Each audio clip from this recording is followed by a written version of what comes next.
Buenas tardes. En esta ocasión quiero seguir pues, hablando de clasificación, con otro ejemplo de clasificación binaria, pero en uno muy interesante que los estudiantes de un curso que orientamos en el Instituto de Matemáticas en la Universidad de Antioquia han encontrado un dataset en el que las variables predictoras nos permiten pues constituir un modelo predictor para ver si un paciente está enfermo de diabetes o no. Entonces, donde la clase positiva va a ser entonces estar enfermo de diabetes y la clase negativa va a ser no estarlo. Entonces, esperamos que este sea de su agrado, les ayude mucho en la modelación en Machine Learning y para recoger algunas de las dudas que nos han presentado los estudiantes en cuanto a el aprendizaje de esta constitución de modelos de clasificación y regresión. Entonces les voy a mostrar la experiencia, una experiencia bastante interesante, bastante buena, de unos estudiantes bastante brillantes que le han puesto el corazón a este aprendizaje y una responsabilidad increíble, una calidad humana extraordinaria. Entonces vamos a presentar entonces clasificación binaria para la predicción de diabetes. Nos muestran los estudiantes de que la diabetes es una de las enfermedades más graves y comunes, especialmente en ciertos grupos étnicos. De hecho, yo soy predispuesto genéticamente en mi familia a la diabetes y me han a veces diagnosticado hasta prediabetes y de pronto pues algún día o desde ya la estoy padeciendo y es una enfermedad bastante seria.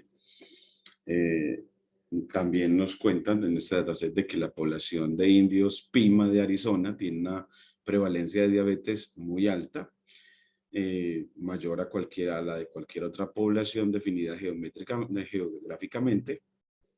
Desarrollan diabetes de tipo 2 clásica, caracterizada por obesidad y resistencia a la insulina. Han sido uno de los grupos étnicos más estudiados y con más riesgos entre las causas y consecuencias de esta enfermedad. Y el conjunto de datos proviene, este conjunto que vamos a tomar hoy, que me compartieron las estudiantes de este curso, es de la National Institute de Diabetes. Y el propósito inicial es diagnosticar si el paciente es diabético o no, con base en ciertas medidas y características físicas.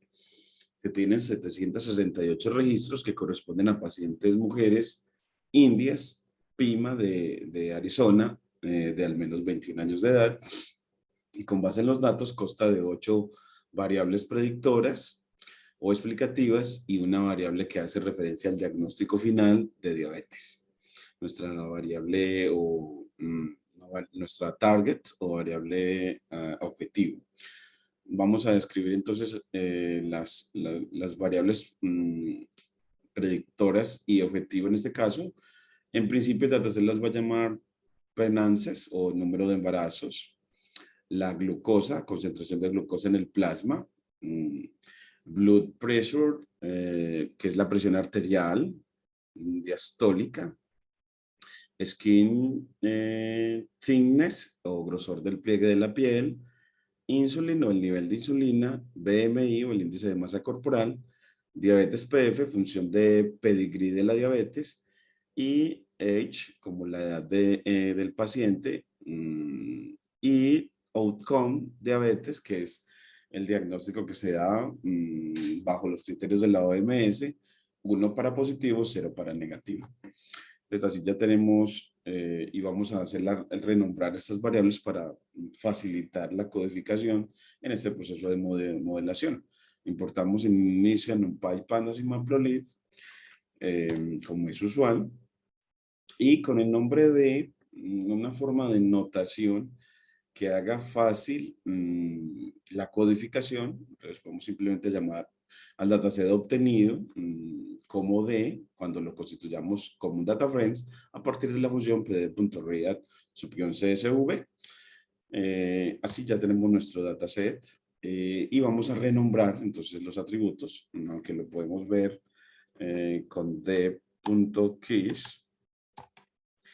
con el método de .keys para ver efectivamente cómo se llaman los atributos de este caso y para poder, por ejemplo, disminuir el tamaño de este diabetes pedigree function, que tiene que ver con, en este caso, ese no lo habían de pronto, diabetes pedigree function, que es la función de pedigree de la diabetes.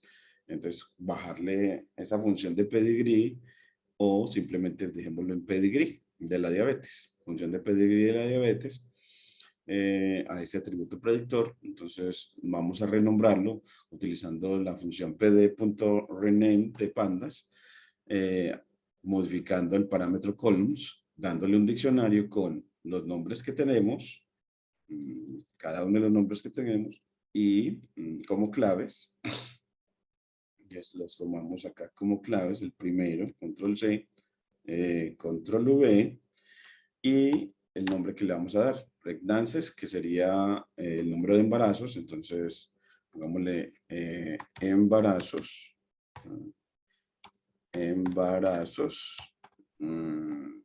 Después, hacemos un cambio de línea y le vamos a hacer nuestro siguiente cambio a glucosa por glucosa, el nivel de glucosa. Entonces, 2 puntos, glucosa, glucosa.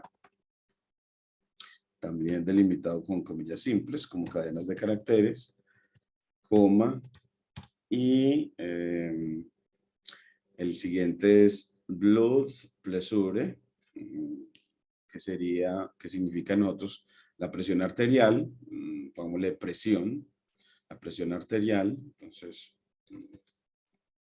2 puntos, presión,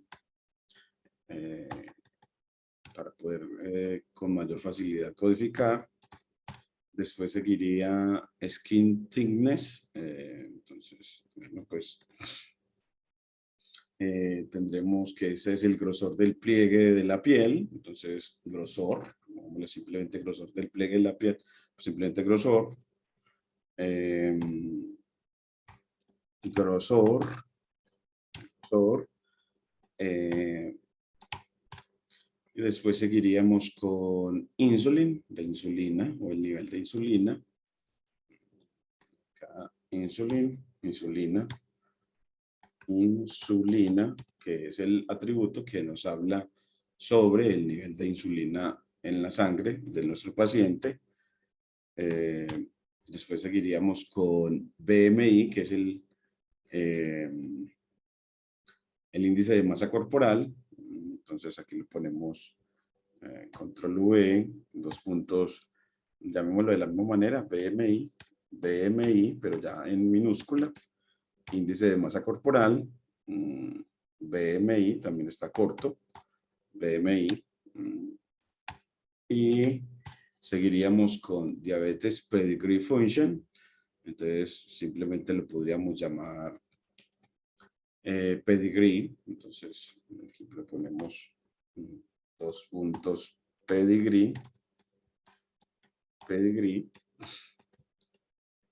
coma, hacemos cambio en línea y nos faltaría la edad y la age, control C, control V, 2 puntos edad,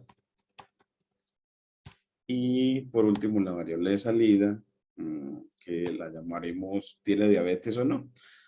Aquí lo llamaron no outcome, pues entonces simplemente tiene diabetes o no, podríamos ponerlo diabetes. Pues simplemente entonces outcome, y la ponemos, aunque me gustaría también tiene diabetes, pero queda muy largo, no queremos diabetes.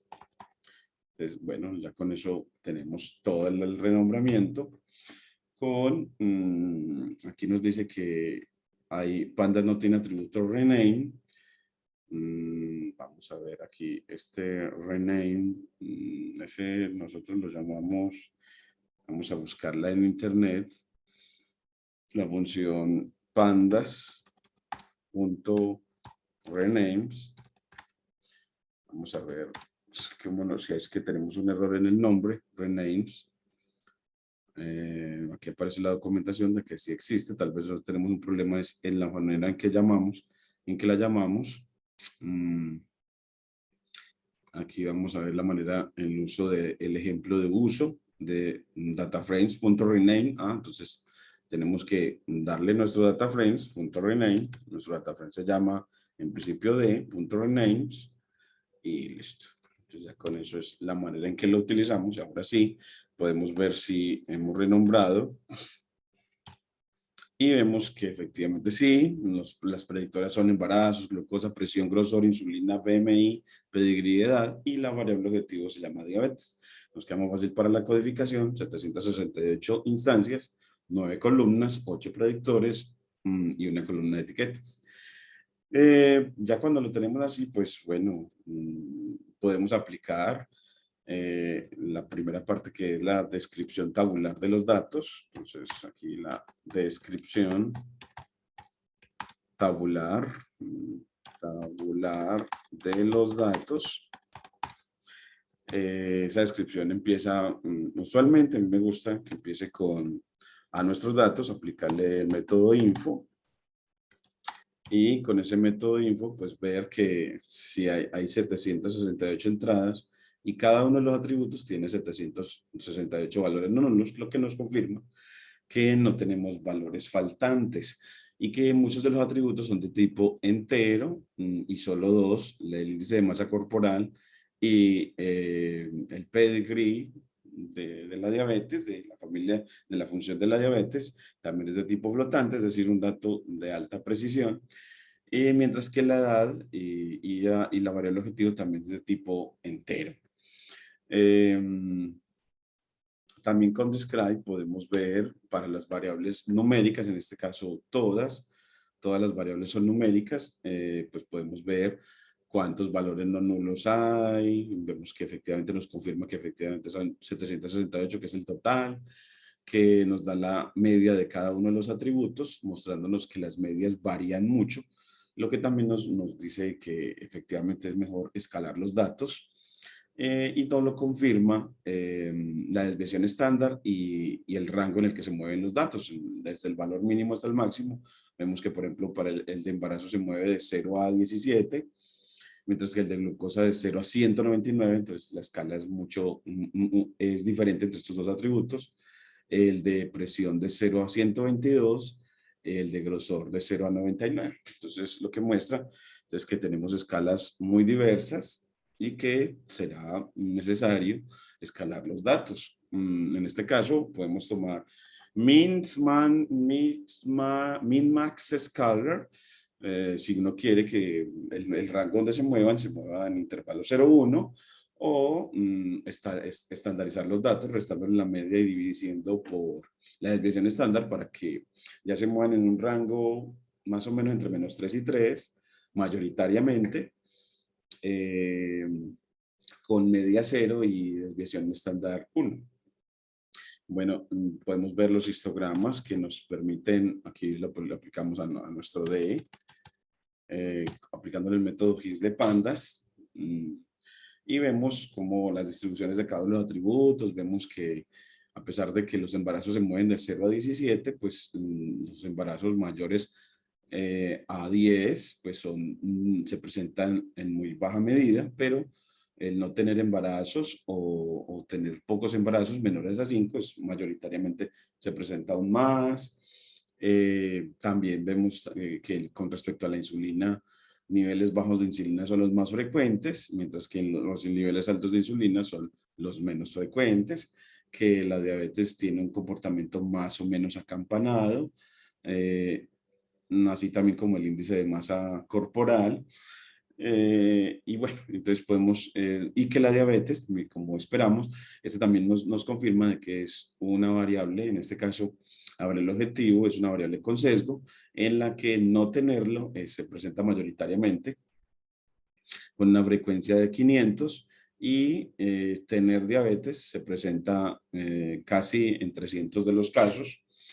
Entonces vemos que estas clases, tener diabetes y no tenerlo, hay sesgo entre ellas, no se presentan de manera equilibrada, Por lo tanto, la medida de desempeño en esta clasificación binaria no vamos a utilizar la exactitud, sino las otras, o la matriz de confusión o el recuerdo o la precisión del modelo. Entonces, miren lo importante de la graficación, al menos con el método GIS asociado a pandas.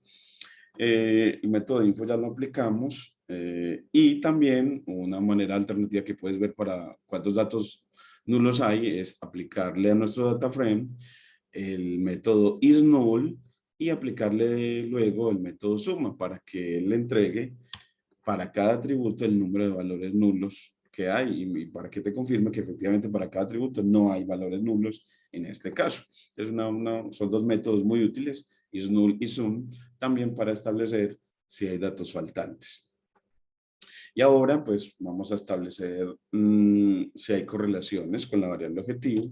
Construimos nuestra matriz de correlaciones, pero nos fijamos en la columna con respecto a la edad. Entonces aquí punto edad y vemos las correlaciones con respecto a la edad y pues vemos y los organizamos punto sort values con este método para organizarlos de tal manera que esté desde el menos correlacionado, bueno, o el más correlacionado negativamente, hacia hasta el más correlacionado positivamente con la diabetes. Y vemos de que el número de embarazos es una variable muy correlacionada positivamente con la diabetes, con la variable objetivo.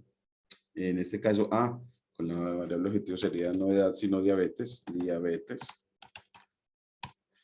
Y miremos que no, es la glucosa la más correlacionada positivamente con tener diabetes o no. Y todos los atributos están correlacionados positivamente, en menor o mayor medida, con la diabetes, solo que con tener diabetes o no, solo que el índice de masa corporal, la obesidad, también está correlacionada positivamente y el menos correlacionado es la presión sanguínea. Sin embargo, es un atributo importante. Así podemos ver que pues, el único que de pronto desecharíamos sería la presión como un atributo predictor de tener diabetes o no, pero puedes tomar la decisión de modelar teniendo a la presión y luego quitándola. Y así como el grosor en la piel, que es el atributo que nos habla de cómo es la piel de un paciente o cómo tiene que ver con el diagnóstico de diabetes. Y también ya en los scatter plots, a través de la función scatter metrics, podemos ver que efectivamente, como hemos dicho, pues la glucosa tiene mucho que ver con la diabetes. Buscamos entre glucosa, buscamos acá glucosa, en la fila buscamos la parte, el que más está correlacionado positivamente, y uno ve que en este diagrama de dispersión muestra como hay una correlación positiva, y muestras con respecto a quién, y uno baja, y es con respecto a la insulina. El nivel de insulina está muy correlacionado positivamente con la glucosa, pero con respecto a la diabetes, el más correlacionado con ella, aunque aquí no nos deja ver porque es una variable binaria. Si nos vemos en la fila de diabetes, no vemos así por la misma naturaleza de la variable. Pero entre los atributos predictores sí vemos algunas correlaciones, por ejemplo, entre el índice de masa corporal y el grosor, pues hay una correlación positiva. Es decir, que a mayor grosor, pues en este caso, mayor índice de masa corporal. Recordemos que el grosor, en este caso, era el grosor, ese grosor se refería, ese grosor, el grosor del pliegue de la piel. Ese grosor del pliegue de la piel está muy correlacionado con, en este caso, con el índice de masa corporal. Así corroboramos algunas de las correlaciones, al menos entre los atributos predictores. Y ahora pues podemos dividir entre predictores y etiquetas, que es una de las dificultades que más se da entre los estudiantes, y es usual en la literatura denotar a los predictores con un arreglo X ¿Y cómo lo tomamos? Pues de nuestro dataset con la función drop. Le quitamos la variable objetivo. En este caso la variable objetivo se llama diabetes.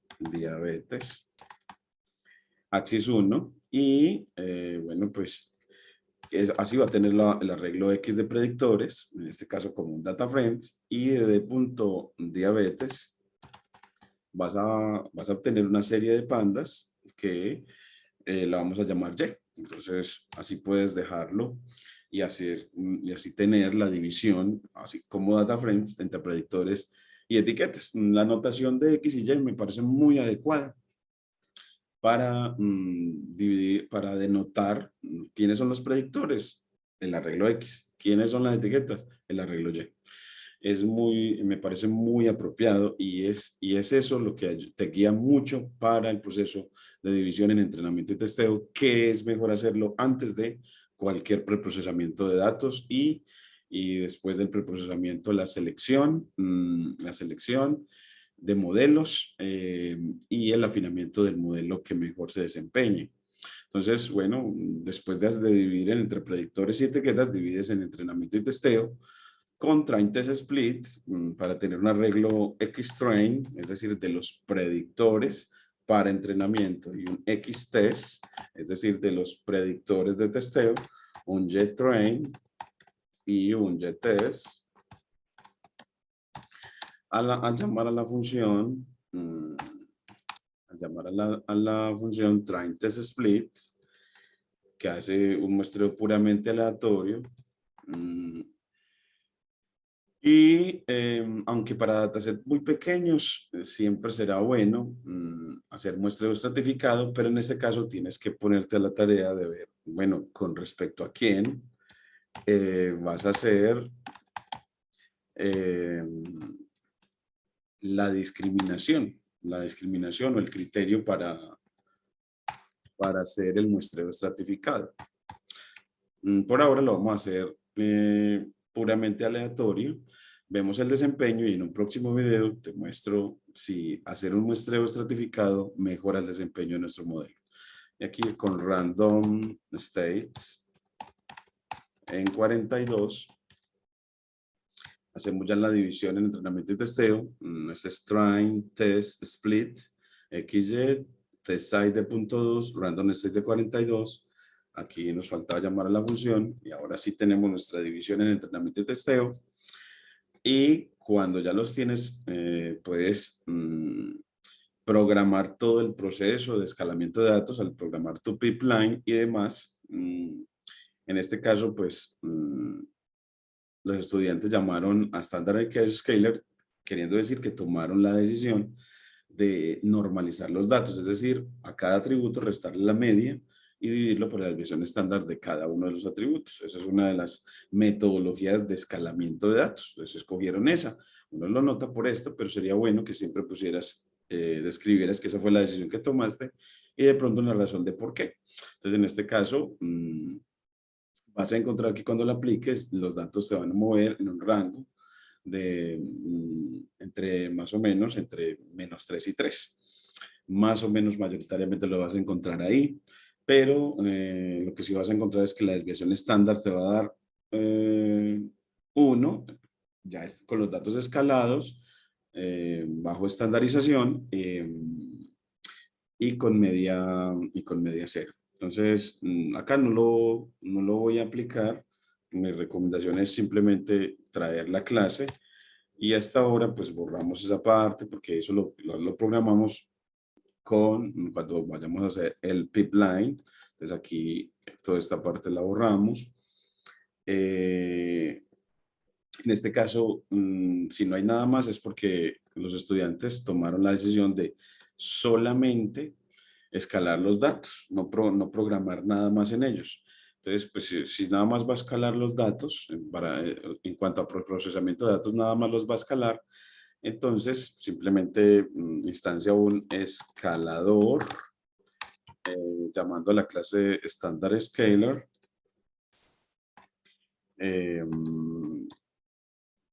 Y teniendo ese escalador, lo pone a entrenar con los datos, escalador.fit y de una vez que transforme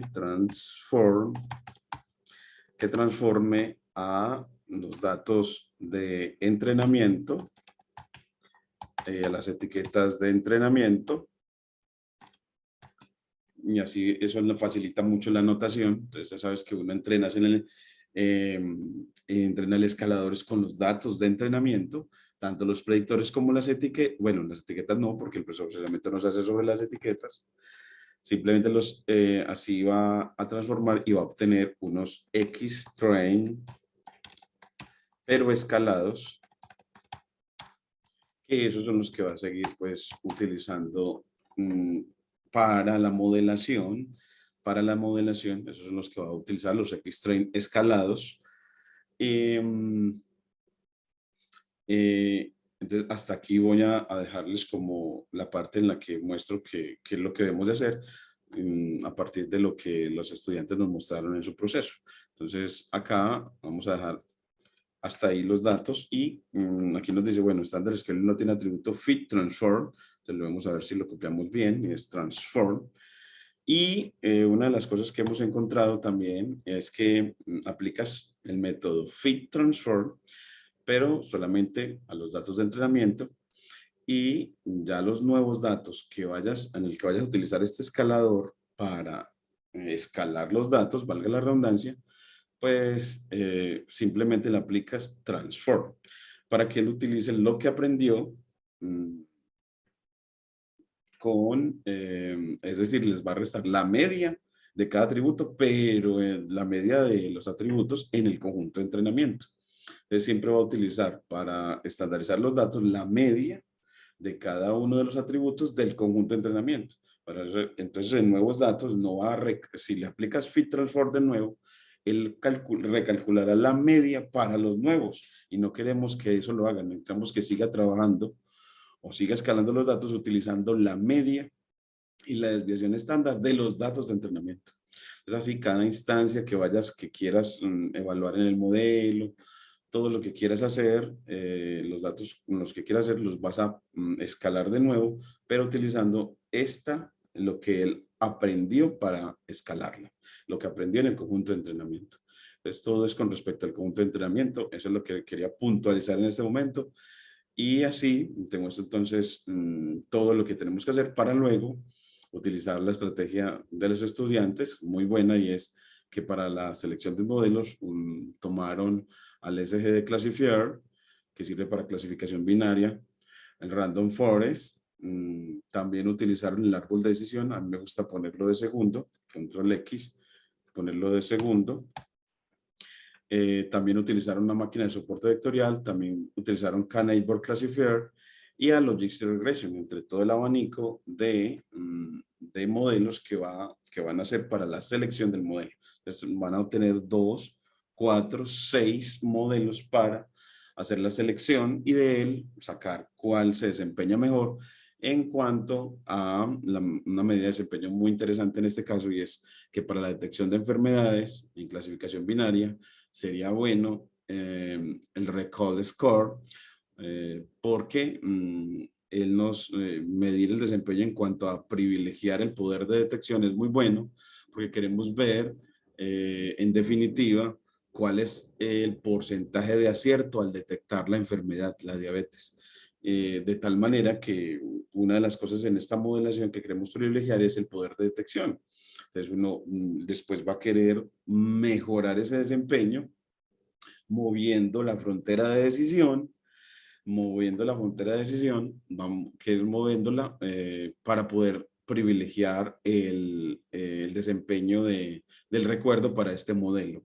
Entonces vamos a utilizar en el próximo video la estrategia de primero seleccionar el modelo y entrenarlo, ver qué desempeño obtenemos, pero como queremos un recuerdo bastante grande, por ejemplo, del 100%, pues entonces encontrar la frontera de decisión que nos dé un recall del 100%, de tal manera que podamos garantizarle a un cliente que cuando le digamos tiene diabetes, pues no fallemos jamás. Así, cuando nos dan un grupo pues, de pacientes a los que se les hace diagnóstico. Entonces, a pesar de que la precisión del clasificador baje, como sabemos que pasa. bueno, al aumentar el recall.